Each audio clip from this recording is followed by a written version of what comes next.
performance in-game is to capture, topographically, the actor's range of emotional expressions as separate versions of the same head.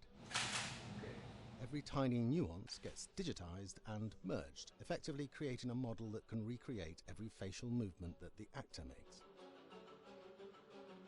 Once the topography has been recorded, the actor's performance itself can be captured by using a predetermined set of marker points, drawn precisely on the face, and a high-def helmet cam, wirelessly linked to capture devices.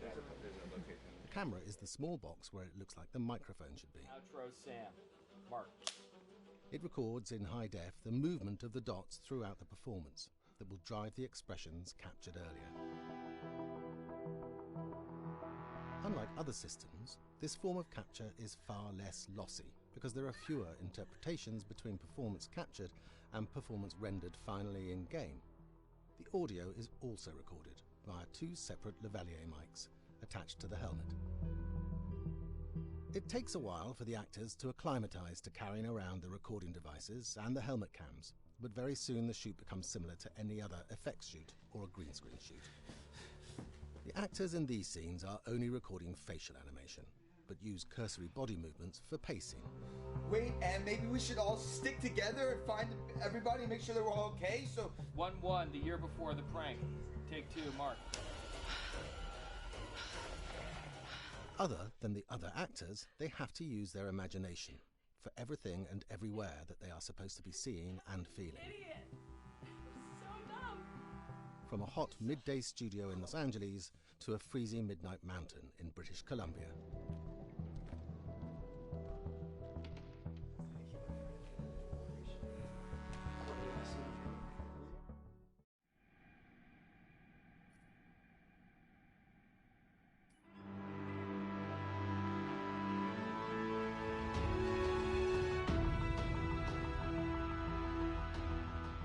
Until Dawn has a dynamic, ever-changing story, the facial performances and the body performances are recorded separately, with different systems.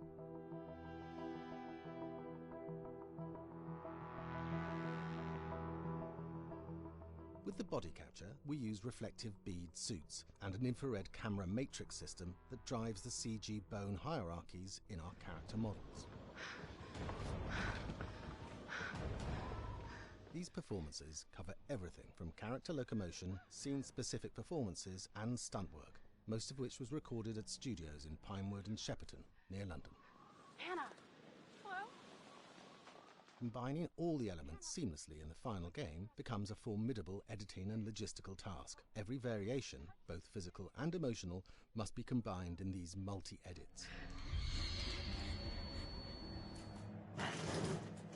Scaffolding props have to stand in for the sets, because the hundreds of infrared cameras have to be able to see all of the reflective beads on the actor.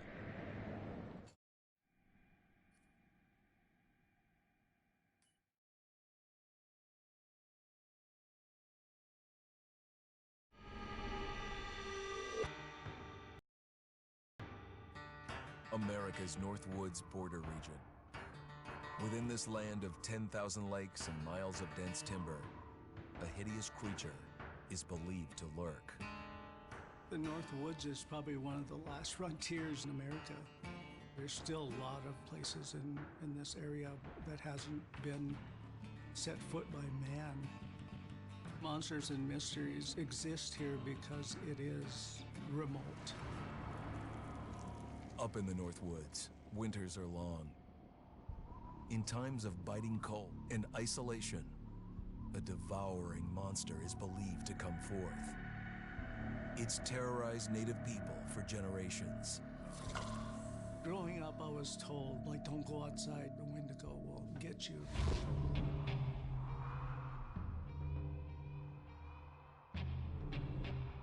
Among the traditions of the northern Algonquin tribes is the Wendigo, a monster that can seize hold of a person to carry out its hunger for human flesh.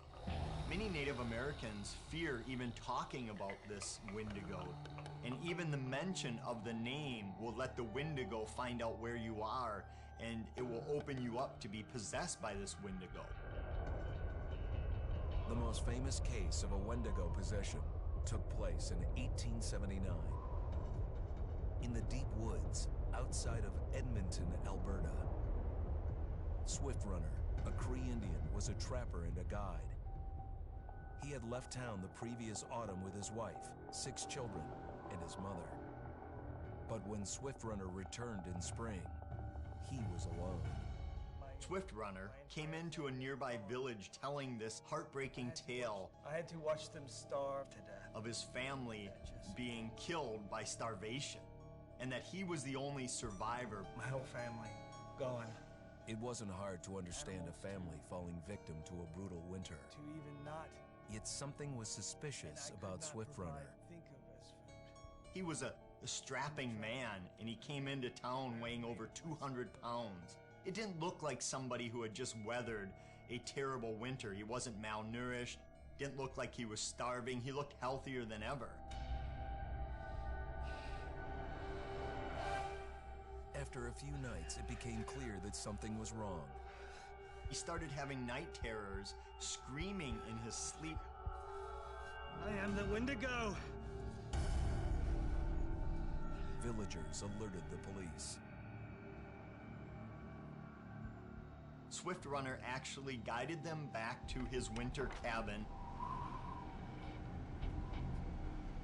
When they got there, that's when they saw the true horror.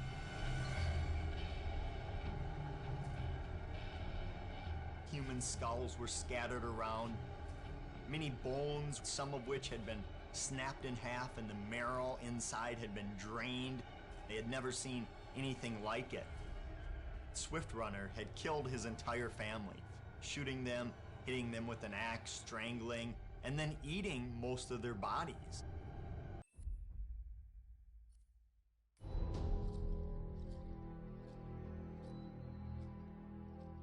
Just move over there. Go on, move. Let me say what I came to say. I'm here to tell you what you're up against being back on this mountain.